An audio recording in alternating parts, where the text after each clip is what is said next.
Women are some of the most resilient human beings on this earth, but it sometimes comes at a price. And one of those prices is stress. So today I'm going to talk to some dynamic women, and we're going to talk about how stress presents itself in our life over a nice cup of tea.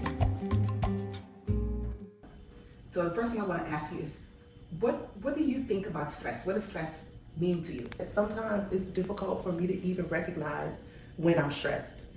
Because I think we normalize it in our lives. We're strong, we endure, and the stress factors are so common that I think that a lot of times we just plow through. And I really think there are moments where I don't even recognize that I'm tense or that I'm stressed or that it's really impacting me. I'm thinking I suppressed stress all throughout my 30s and 40s, and only now with a smooth, settled life do I realize that I suppressed all that stress. And I was sick and depressed, overweight, all the things. And now it's kind of hidden me to process all the trauma from those years where I was in survival mode.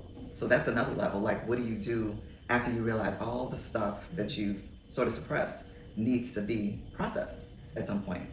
And it kind of usually happens to people in their 50s. Yeah. Because you're settled, the kids might be gone, and it's like, it's just you. So now you got to deal with you. On the cusp of me turning 50, I ended up in the hospital. And the doctors gave me a myriad of diagnoses, but they were befuddled because they were like, we can't even pinpoint one thing that landed you in here, except for one thing that was the catalyst, which was stress. And I think that stress is a generational thing. We learn how to handle it or not handle it by the women in the generations that came before us. And I noticed none of the women, my grandmother or my mother, handled stress as if it was even something. We just, like you said, we just force our way through things because things have to get done.